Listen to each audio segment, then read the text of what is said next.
I was preparing for a peaceful night when my son walked into my clinic, visibly nervous. "Mom," he whispered, "I need your help, but it's embarrassing." As a doctor, I was used to handling delicate situations, but nothing prepared me for what unfolded next. What he revealed that night changed everything I thought I knew about our relationship. And in that moment, I realized our lives were about to change forever. It was mid-January, and the biting chill of winter painted frost patterns across every window pane. The soft hum of heaters filled my clinic, mingling with the sharp scent of antiseptic, a backdrop to my otherwise predictable days. At 37, I had settled into the routines of life.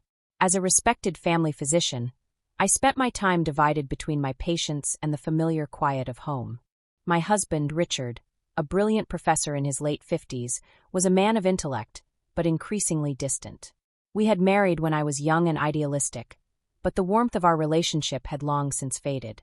What had started as a passionate love story had quietly transformed into polite companionship, punctuated by separate bedrooms and sporadic conversations about bills and groceries. The only bright spot in my life was my son Ethan, an 18-year-old college freshman. He was everything I could have hoped for, charming, intelligent, and full of life. Ethan had always been my anchor, his energy filling the house with laughter and a lightness that I desperately needed. Despite the demands of his studies, he visited home often, bringing stories of campus adventures and his dreams for the future. One evening, I returned home from work to find Ethan sprawled on the living room couch, a book in hand. His presence immediately lifted the weight of my day. "Hey, Mom," he greeted with a grin that warmed the coldest corners of my heart. "How was work?" We shared an easy banter as I prepared dinner, the sound of his laughter filling the kitchen. But lately I had noticed subtle changes. His gaze lingered a second longer, his compliments carried a weight I couldn't quite place, and his gestures of care seemed more deliberate. At first, I dismissed these moments as a mother reading too much into her son's affection. But as the weeks passed, these interactions left a quiet unease I couldn't ignore. That night, as I lay in bed, my thoughts wandered. The silence of the house felt heavy, and I couldn't shake the warmth Ethan's presence brought into my life. He was my son, my pride and joy, but something about our bond was shifting in ways I didn't fully understand. The days grew colder, and so did the rhythm of my marriage. Richard's presence in the house was more like a ghost, there but distant. I buried myself in work, avoiding the void of our relationship. Ethan, however, brought an energy into my life that I hadn't realized I was missing. One evening, as I returned from a particularly grueling day at the clinic, Ethan was already home, busy in the kitchen. The smell of sautéed vegetables filled the air, and he greeted me with a boyish grin. "Dinner's on me tonight, Mom," he announced, clearly proud of his efforts. I laughed, shaking off the day's exhaustion. "What's the occasion?" "Just thought you deserved a break," he said, his gaze lingering on me a moment longer than usual. We ate together, and as we talked, I found myself relaxing in a way I hadn't in years. Ethan's stories about his college friends, professors, and ambitions were captivating. Yet there was something else, an undercurrent I couldn't quite name. Every now and then he'd pause, his expression softening as he looked at me. I told myself it was just affection, the bond of a son and mother, but it stirred something deeper, something I wasn't ready to confront. Over the next few weeks, small things began to catch my attention. Ethan's compliments became more frequent, his touch more deliberate. He'd brush a strand of hair from my face, linger in the kitchen to keep me company, or sit a little closer on the couch when we watched a movie. At first, I dismissed these gestures, chalking them up to his warm personality. But there was a moment during one of our evening walks when his hand brushed mine, and he didn't pull away. My heart skipped a beat, and I immediately reprimanded myself for even noticing. Then there were the looks, those warm, lingering gazes that seemed to say more than words ever could. One night, as I cleaned up after dinner, I turned to find him watching me from the doorway. "What is it?" I asked, forcing a lightness into my voice. "You're just amazing," he said simply, his voice steady, almost reverent. I laughed nervously, brushing off the comment, but it stayed with me long after I went to bed. That night, I couldn't sleep. The warmth of his words and the intensity of his gaze left me restless, my thoughts spiraling into uncharted territory. The turning point came on a particularly snowy weekend. Ethan suggested we revive an old tradition of walking the wooded trail behind our house. Bundled up against the cold, we ventured out, the snow crunching beneath our boots. The woods were serene, the world muffled by the blanket of white. As we walked, Ethan stayed close, his presence a comforting warmth. We stopped at a clearing where the frozen creek glistened under the pale winter sun. Ethan spread out a blanket he'd brought and handed me a thermos of cocoa. "I remembered this was your favorite," he said, his voice soft. I smiled, touched by his thoughtfulness. "You're too good to me, Ethan." "Someone has to be," he replied, his tone light, but the look in his eyes was anything but. As the conversation quieted, I became acutely aware of how close we were sitting.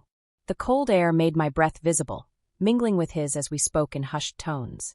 At one point he reached out, his fingers brushing mine. The gesture was innocent enough, but the electricity it sent through me was undeniable. Later that evening, as I lay in bed, the weight of it all hit me. I couldn't ignore the shift between us anymore. The lingering looks, the gentle touches, the unspoken tension. Lines I had always believed were unshakable were beginning to blur, leaving me unsure of what to do next. Winter deepened, and with it, so did the subtle but undeniable shifts between Ethan and me. What once felt like simple affection had begun to take on a new, more complex tone. I found myself looking forward to the moments we shared, those quiet, intimate times that seemed to be just ours. It was unsettling, yet I couldn't bring myself to pull away. One evening, Ethan offered to cook dinner again. His enthusiasm for making me smile had become a habit, one that I couldn't help but find endearing. I watched him in the kitchen, his movements purposeful but clumsy as he chopped vegetables and stirred a simmering pot. "You know," I teased, leaning against the counter, "you could have just ordered takeout." He smirked, glancing up at me. "Where's the fun in that? Besides, I want to impress you." I laughed, but his words left a warmth in my chest that I couldn't ignore. When dinner was ready, we sat at the table, the candles he had lit casting a soft glow over his features. The atmosphere felt different, charged, almost as if we were dancing around something unspoken. "You've been working so hard," he said, his tone sincere. "You deserve to be taken care of for once." The comment caught me off guard, and for a moment I didn't know how to respond. "That's sweet of you, Ethan," I said softly, my voice betraying the swirl of emotions I couldn't quite name. After dinner, we moved to the living room. The fire crackled in the hearth, and the warmth of the room wrapped around us like a cocoon. We chose a light-hearted movie to watch, but my attention wasn't on the screen. Sitting close to Ethan, I couldn't ignore the way his arm brushed against mine, or the way his presence seemed to fill the space between us. At one point he turned to me, his expression serious yet gentle. "You're really incredible, Mom. Do you know that?" The compliment was simple, but the way he said it made my pulse quicken. I tried to keep my tone light. "You're biased." "Maybe," he replied with a small smile. "But it doesn't make it any less true." As the movie ended, he shifted closer, his shoulder pressing lightly against mine. The room fell silent, save for the occasional crackle of the fire. I could feel the weight of his gaze, and when I turned to meet it, the intensity in his eyes took my breath away. For a fleeting moment, the world seemed to stand still. The next morning, Ethan surprised me with breakfast. Pancakes, eggs, and a fresh pot of coffee awaited me in the kitchen. "What's all this?" I asked, touched by his effort. "Just wanted to start your day right," he said, flashing a grin. As we ate, his compliments came freely. "You look beautiful today," he said, his tone casual but his expression anything but. "I mean it, you always do." I felt my cheeks flush, and I quickly busied myself with my plate. "You're going to spoil me," I said, attempting to keep the conversation light. "You deserve to be spoiled," he replied, his voice soft. "You do so much for everyone else. You should know how much you're appreciated." His words stayed with me long after he left for the library that afternoon. The way he looked at me, the thoughtfulness of his actions. It was becoming impossible to ignore the shift in our relationship. I found myself analyzing every interaction, every lingering glance, every touch that seemed to carry a deeper meaning. That evening, Ethan returned home with a bouquet of flowers. "For you," he said, his tone light but his eyes warm. "Just a little thank you for everything you do." I stared at the delicate blooms, touched by the gesture. "They're beautiful," I said, my voice barely above a whisper. "Thank you, Ethan." As the days passed, our bond grew only deeper. He seemed to go out of his way to brighten my days, leaving notes on the bathroom mirror, surprising me with thoughtful gestures, and sharing conversations that felt more intimate than ever before. It was in these moments that I realized how much I looked forward to his company, how his presence made the house feel warmer, fuller. One night, after a particularly long day at work, I found Ethan waiting for me at the clinic. "Need a ride?" he asked, his grin lighting up the dark evening. He took me to a small, quiet restaurant, the kind of place I hadn't been to in years. Over dinner, our conversation took a more serious turn. "Are you happy, Mom?" he asked suddenly, his tone earnest. The question caught me off guard. I don't know, I admitted. "It's complicated." His gaze softened, and he reached across the table, his hand brushing mine. "You deserve to be happy," he said, his voice steady. "You deserve so much more." That night, as I lay in bed, his words echoed in my mind. Our bond had shifted, deepened in ways I hadn't anticipated, and I couldn't deny the growing connection between us. It was exhilarating, terrifying, and utterly consuming. The weeks of winter passed in a blur of quiet moments and lingering emotions. Ethan's presence had become a constant source of comfort, his thoughtful gestures and kind words filling the void in my otherwise monotonous life. Yet, as our bond deepened, so did my unease. The lines between mother and son, lines I had always believed to be unshakable, were beginning to blur. One evening, after a long day at the clinic, I came home to find Ethan waiting for me in the living room. The fire crackled softly, casting warm shadows across the room. He stood as I entered, his hands tucked into his pockets, an unusual nervousness in his posture. "Hey, Mom," he greeted, his voice quieter than usual.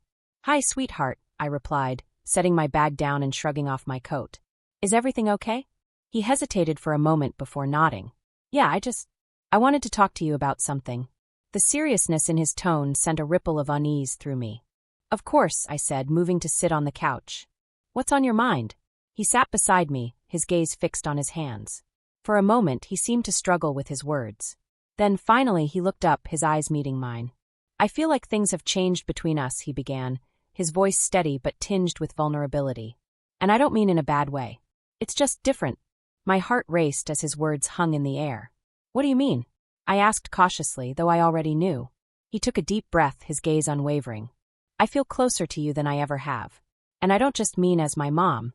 I mean, as someone I care about deeply. Someone I admire and—" He trailed off, his cheeks flushing slightly. I don't know how to explain it. His confession sent my thoughts spiraling. I had felt it too, the growing closeness, the shift in our dynamic. But hearing him put it into words made it impossible to ignore. I tried to steady my voice as I replied, "Ethan, we've always been close. You're my son and I love you." "I know," he said quickly. "And I love you too. But it's more than that." He paused, searching for the right words. "I see you. Not just as my mom, but as an incredible woman who deserves to be appreciated. And I don't know what to do with these feelings because they're not what they should be." His honesty left me speechless. I couldn't deny the warmth in my chest at his words, but it was tangled with a deep sense of unease. "Ethan," I began carefully, "these feelings, they're complicated. And I think it's important that we understand where they're coming from." He nodded, his expression earnest. "I know it's not normal, and I've been trying to make sense of it. But I can't ignore it anymore. I can't ignore how much you mean to me." I took a shaky breath, my mind racing. "You mean everything to me too, Ethan. But we have to be careful. This isn't something we can act on." "I'm not asking for anything," he said quickly. I needed you to know. I don't want to keep this inside anymore." The weight of his confession hung heavy between us, the air in the room thick with unspoken emotions. For a long moment, neither of us spoke. Then, finally, I reached out, placing my hand over his. "Thank you for being honest with me," I said softly. "But we have to set boundaries. This is important, for both of us." He nodded reluctantly, his expression a mix of relief and sadness. "I understand." In the days that followed, I couldn't shake the conversation from my mind. Every interaction with Ethan felt charged, the weight of his confession lingering in the background. Despite my efforts to maintain a sense of normalcy, our bond felt irrevocably altered. Then came the night that changed everything. It was late, and I was in the kitchen cleaning up after dinner. Ethan entered quietly, his expression unreadable. "Can I help?" he asked, his voice low. "Sure," I replied, handing him a dish towel. We worked in silence, the only sounds the clinking of dishes and the running water. When we finished, he turned to me, his gaze intense. "Mom," he began, his voice barely above a whisper. "I know we talked about boundaries, but I can't stop how I feel." Before I could respond, he stepped closer, his presence overwhelming. The air between us seemed to crackle with tension. "Ethan," I began, my voice trembling. "I just need to know if you feel it too," he said, his words a desperate plea. "Because I can't keep pretending this is one-sided." His words broke something inside me. I had spent weeks trying to suppress the emotions that had been building, trying to convince myself that what I felt was nothing more than a mother's love. But in that moment, standing so close to him, I couldn't deny the truth any longer. I don't know, I admitted, my voice shaking. This is so confusing, Ethan. I don't know what to do. He reached out, his hand brushing mine. The touch sent a jolt through me, a mix of fear and longing. We don't have to figure it out tonight, he said softly. I just needed to be honest with you. As he pulled away, I felt a wave of conflicting emotions, relief, fear, and something I couldn't quite name. That night, as I lay in bed, I replayed the moment over and over in my mind. The intensity of his feelings, the way he looked at me, it was all too much. And yet, I couldn't bring myself to regret the connection we had shared. The days that followed were a blur of stolen glances and unspoken tension. We avoided discussing what had happened, but the weight of it lingered in every interaction. Our bond had crossed a line, and there was no going back. The fragile balance we'd tried to maintain began to crumble as the days passed. The tension between Ethan and me was palpable, an unspoken truth hanging heavily in the air. I could see it in the way he lingered in the kitchen while I worked, in the quiet moments when his gaze rested on me longer than it should. It was as if neither of us knew how to navigate the shifting dynamics of our relationship.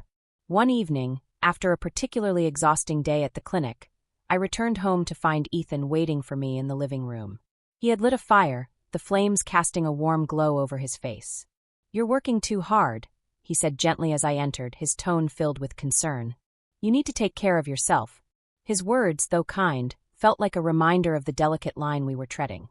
"I'm fine, Ethan," I replied, trying to keep my tone neutral. He didn't push further, but the look in his eyes told me he didn't believe me. "Let me make you some tea," he offered, disappearing into the kitchen before I could protest. As I sank into the couch, exhaustion weighing on me, I couldn't help but think about how much Ethan had changed. He wasn't the boy I had raised. He had grown into a man, confident, thoughtful, and deeply aware of my every need. But it was that very awareness that unsettled me, that made me question the boundaries we had crossed and the ones we still clung to. When he returned with the tea, he sat down beside me, closer than usual. The warmth of his presence was both comforting and disconcerting. "Mom," he began, his voice soft but insistent. "We can't keep ignoring this." My heart raced, and I set the cup down on the coffee table, my hands trembling slightly. "Ethan, we've already talked about this," I said, my voice tinged with a weariness I couldn't hide. "We can't let these feelings control us." "I know," he said, his gaze fixed on mine. "But it's not that simple, is it? I can't just turn off how I feel. And I don't think you can, either." His words hit me like a wave, leaving me breathless. He was right. I couldn't deny the emotions that had been building between us, no matter how much I tried to suppress them. But the weight of what we were risking, the trust, the stability of our family, was too great to ignore. "This isn't fair to either of us," I said finally, my voice barely above a whisper.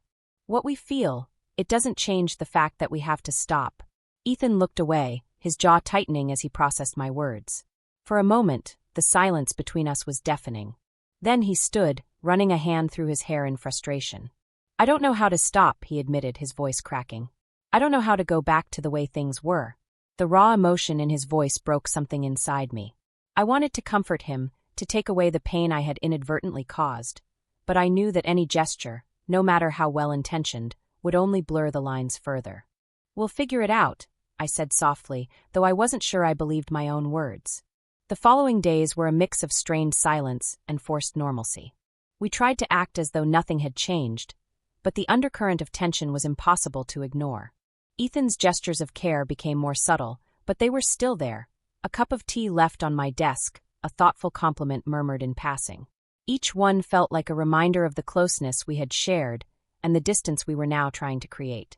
Then, one evening, Richard came home earlier than usual. He was cheerful, oblivious to the storm brewing beneath the surface of our family. Over dinner, he spoke animatedly about a book he was reading, his voice filling the quiet that had settled over the house. Ethan and I exchanged brief glances, each one heavy with unspoken words. After dinner, Richard suggested a family movie night, a tradition we hadn't upheld in years. Ethan hesitated, his gaze flickering to me before he agreed.